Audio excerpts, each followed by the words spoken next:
श्रीमतीको माया र श्रीमतीले गरेका त्यागहरू बुझ्न नसक्दा आज भूपेन्द्रलाई भने ठूलो तनाव भइरहेको छ।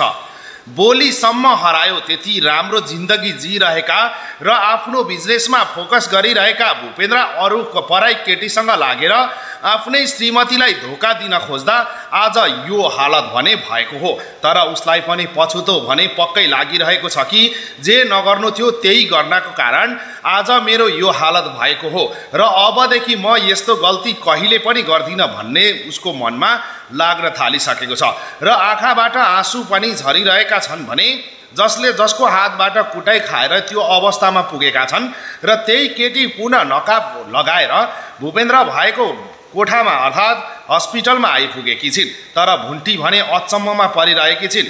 नकाब लगाएर गुण्डाको शैलीमा यो को भित्र छिरिरहेको छ भन्ने कुरा भुन्टीलाई भने थाहा छैन।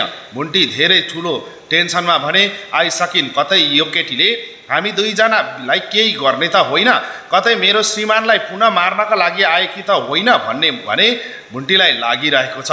तर भुन्टीलाई यथार्थ भने केही थाहा छैन। भूपेन्द्रले आँखा देख्ने बित्तिकै त्यो केटीलाई चिन्छन्, तर भूपेन्द्रको बोली आउँदैन।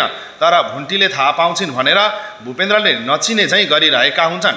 तर त्यो केटीले भने भूपेन्द्रलाई चिनेकी हुन्छन् र चिनेर नै त्यहाँ आइपुगेकी हुन्, जुन कुरा भूपेन्द्र र त्यो केटीलाई मात्र थाहा छ। तर भुन्टी भने निकै डराइसकेकी छिन्। आखिर किन यस्तो भयो र कसले गर्दा यस्तो भयो भन्ने कुरा यथार्थ त्यो केटीलाई थाहा छ।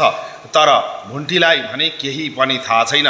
अझै पनि पुरै कुरा लुकाएर भूपेन्द्रको आवाज नआएर भुन्टी भने एकदम अन्योलमा परिरहेकी छिन्। अब भुन्टीले तर त्यो केटी देखेपछि केही न केही शङ्का भने गरिसकेकी हुनुपर्छ, किनकि यो नकाब लगाएर आउने केटी किन मेरो श्रीमानलाई भेट्न यो अवस्थामा आइ त?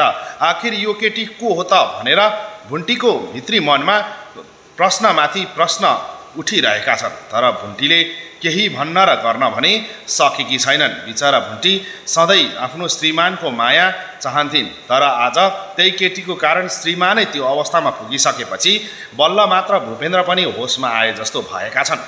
जब मैले जुन श्रीमती अर्थात् जुन केटीलाई बिहे गरेर ल्याएर यो ठाउँसम्म पुर्याएँ र उसको सारा जिन्दगी बर्बाद गरिदिएँ, त्यही केटीले आज मेरो यो अवस्थामा पनि उपचार गरेर मलाई पुनः जिन्दगी दिएकी छिन्। र अब मैले भुन्टीलाई त्यसो गर्नु हुँदैन र धोका पनि दिनु हुँदैन। बोली आइसकेपछि यथार्थ सबै कुरा बताउँछु। अहिलेलाई भने म चुपचाप बस्नु नै शान्त र सहज हुनेछ भन्ने कुरा उसले महसुस गरिसकेका हुन्छन्। हो दर्शकवृन्द, त्यो केटीसँग भुन्टीले अब कस्तो बदला लिन्छन् र भुन्टीलाई भूपेन्द्रको त्यो हालत बनाउने मान्छे यिनीहरू हुन् भन्ने कुरा थाहा हुन्छ कि हुँदैन होला त?